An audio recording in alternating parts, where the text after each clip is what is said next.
When it comes to factory drag cars, it doesn't get much more rare than this 1969 Oldsmobile Cutlass S convertible with the W-31 package.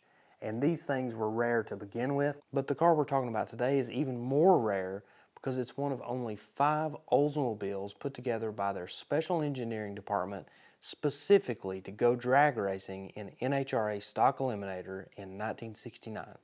Now this was a unique proposition. It was sort of a backdoor way of building some special cars under the guise of a TV sponsorship. So 5 cars were produced showcasing various combinations of Oldsmobile bodies, engines, and transmissions. All 5 of the cars would race in different classes, and the one we're going to pick up on today is the only remaining car out of those 5 that was built. It's the only one known to exist, that is.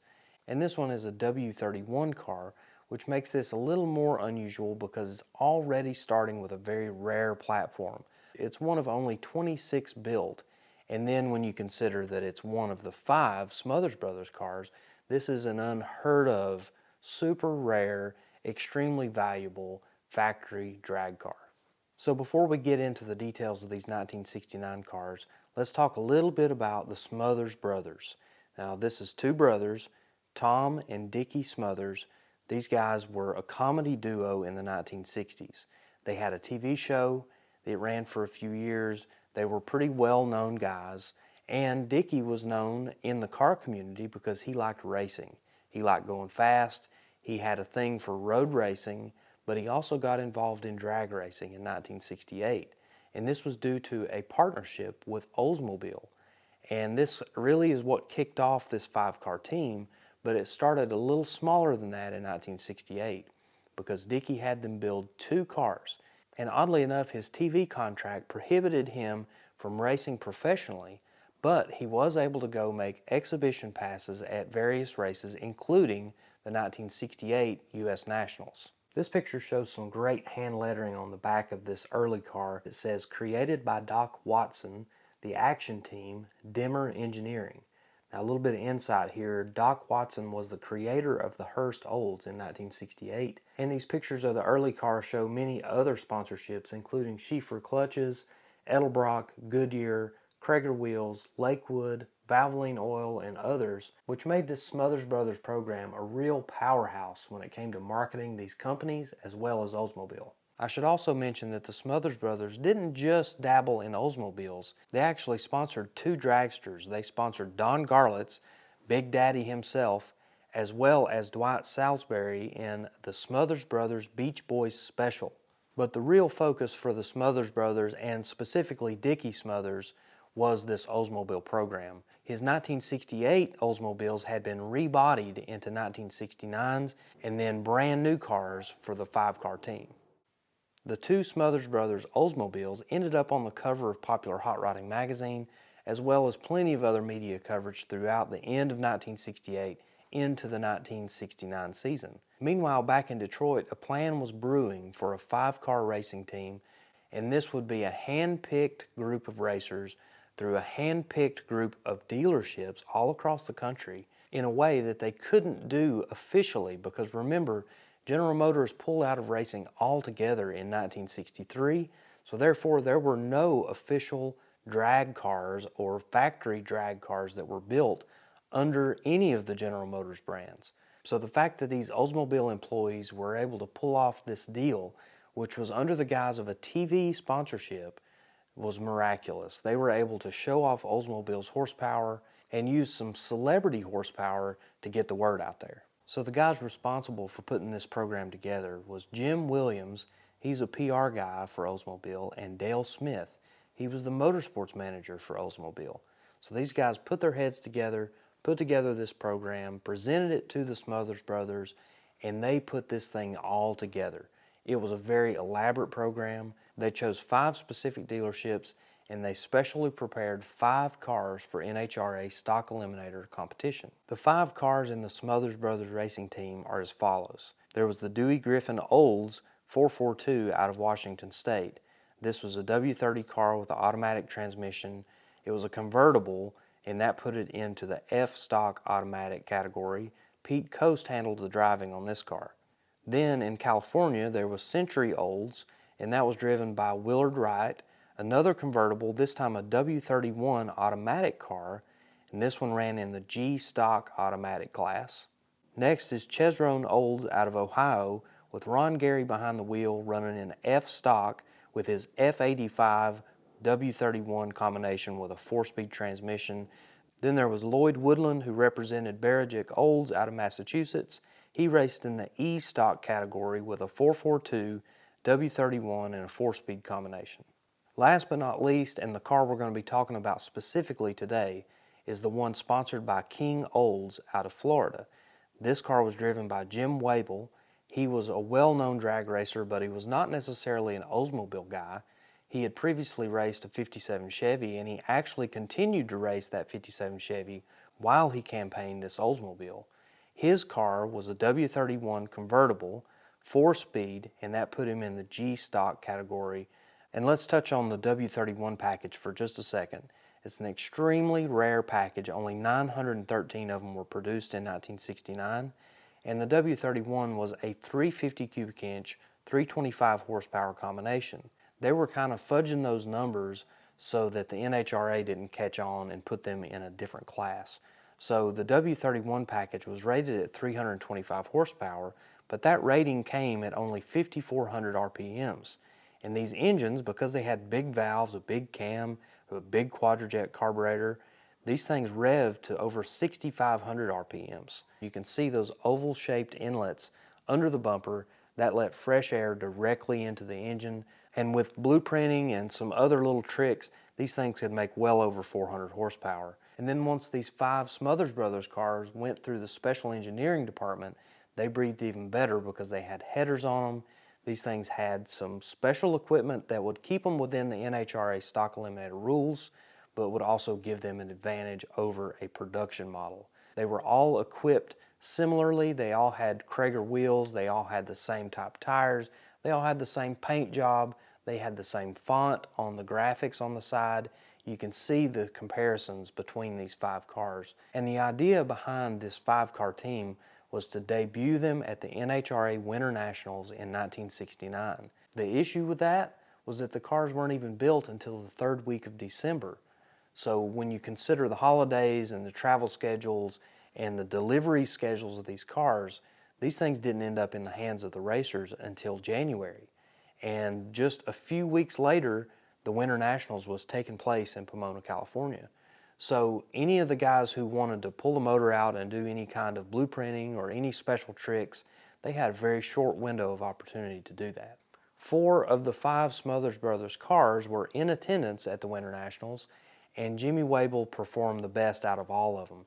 He actually made it to the finals in his class, and that would set the tone for the rest of the 1969 season, because part of the Smothers Brothers deal was that these 5 cars would attend all of NHRA's national events.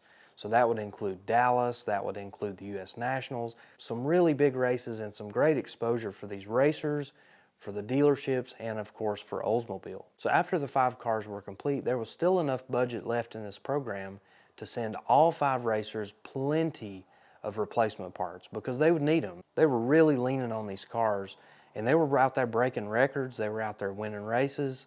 These cars performed very well, and they got extra engines, they got extra cylinder heads, camshafts, transmissions, rear ends, anything that they wanted that was Oldsmobile related, they could get their hands on it. And they were out there really making some big moves in Stock Eliminator. Jimmy Waibel in the King Olds ended up winning G Stock at the NHRA Spring Nationals in Dallas and continued to have great success throughout the season. In this listing, you'll see several of the Smothers Brothers team drivers, including Jimmy Waibel, listed here in G Stock, running a 1266 at 110.56 miles per hour. Another special experience for this car was the ribbon cutting ceremony at Gainesville Dragway, now known as Gainesville Raceway. This drag strip opened in 1969 and held the first Gatornationals in 1970. But this car was on hand for the ribbon cutting ceremony. You can see it here with the top down. This is the only known pictures of this car with the top down. One with people driving on the return road and one right there on the starting line for the ribbon cutting. The Smothers Brothers cars also got used in Valvoline ads. So this full-page Valvoline ad had all 5 of the Smothers Brothers Oldsmobiles as well as the 2 Smothers Brothers dragsters. So these cars were getting tremendous exposure all year long. If you're enjoying this video, be sure to hit that thumbs up button and subscribe if you haven't already. So the agreement between Louis King and Jimmy Waibel was that this car would be returned on January 15, 1970. What I found was that this car was actually kept a little bit longer, probably due to car availability for the 1970 season, because Jimmy actually raced this car at the NHRA Winter Nationals in Pomona in 1970. He also raced it at the Gatornationals, the first annual Gatornationals at Gainesville Dragway. So there's very limited pictures of this 1970 configuration, but a telltale sign is that this car is designated as H stock instead of G stock. So that was after NHRA had redone its rules package. This car fell into the H stock category. So we see a few examples of it here. The only example I have from the Gatornationals is this staging lane shot where you can see 2 of the Smothers Brothers cars parked in the staging lanes, the first of which is the King Olds. So we don't have any official documentation of when he actually turned that car in, but it wasn't long after his agreed upon January date because he ended up with a 1970 Oldsmobile shortly thereafter. So the 1970 Oldsmobile had a different paint job.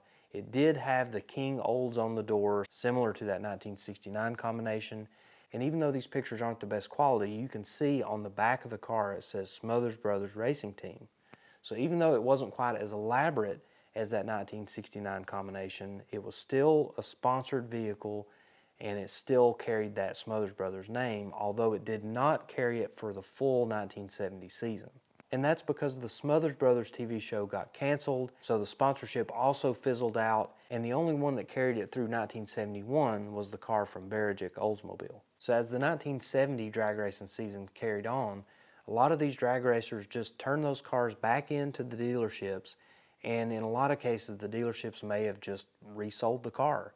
And that's exactly what happened with Jimmy Waibel's example, because he sent it back to King Olds and they actually sanded this thing off and sprayed it with a bright yellow color, and it would have been really hard to trace that history back. But there was a trademark detail on this car that set it apart from all the others. And it just so happens that one of Jimmy's friends that helped him weld together those big traction bars on his car saw this car sitting on the used car lot several years later, and he noticed those traction bars way up under there, big heavy duty bars, and he stopped and looked at the car, confirmed that that was the same one that he welded up years ago, and he got in touch with Jimmy Waibel and told him that your old car is for sale at this used car lot.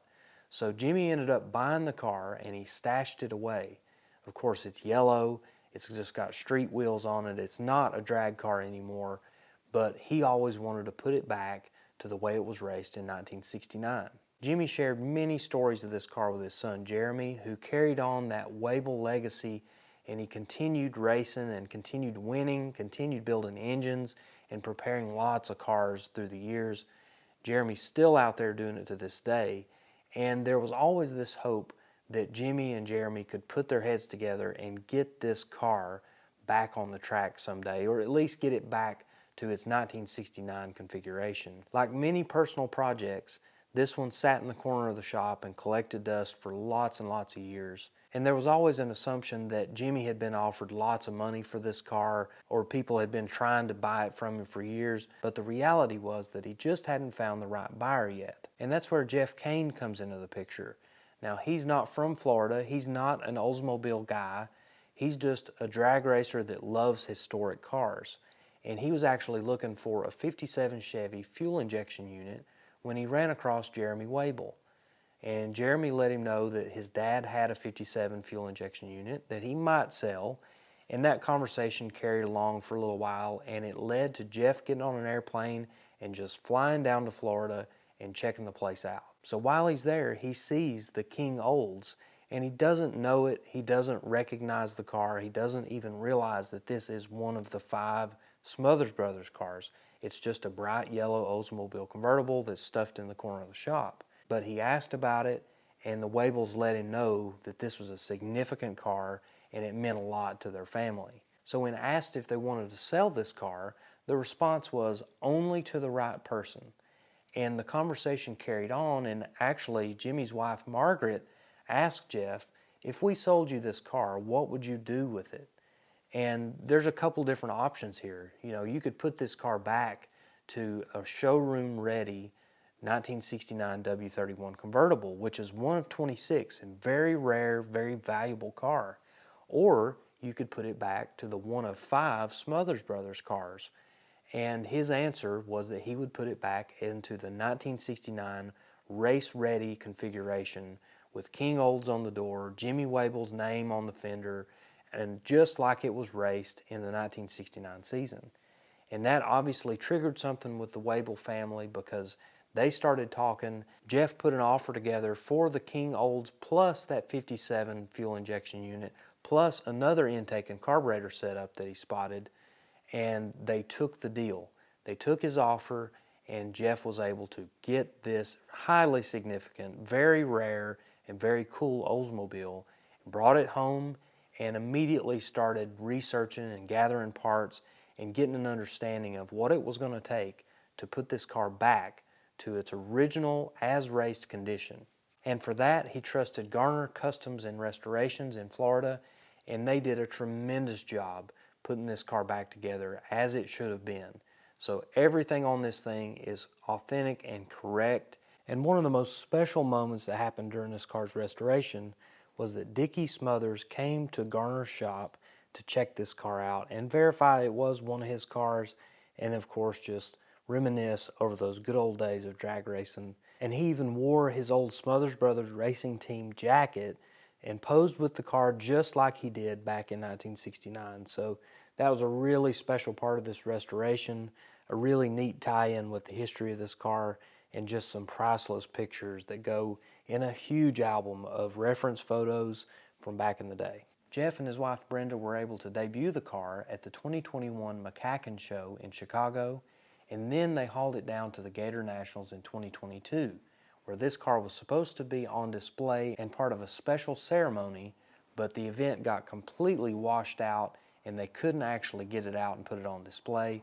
But while it was there, they were able to show the Waibel family this car for the first time since completion, and it was an emotional moment for all of them because this car meant so much to them, and it was such a joy to see this car the way that it was in 1969 and bring back all those great memories that Jimmy and Margaret had made, and just for Jeremy to see this car too, because he really trusted Jeff to take this car and do the right thing with it, and he did. He did everything that you could do to do this car justice and to pay tribute to Jimmy Waibel and the whole Waibel family and the whole Smothers Brothers racing team. I mean, this car is the only known representative of that 5-car team, and it's doing it all justice. I mean, it's bringing awareness to that team, and obviously it's paying tribute to some really special people along the way. So really neat car, and I got to see it up close and personal at the Chattanooga Motor Car Festival. It certainly got my attention, and I wanted to be able to tell its story. This thing deserves it. A really neat story of how this car and this team came together and went out there and dominated in the 1969 season. I hope you enjoyed following along. Thank you for watching.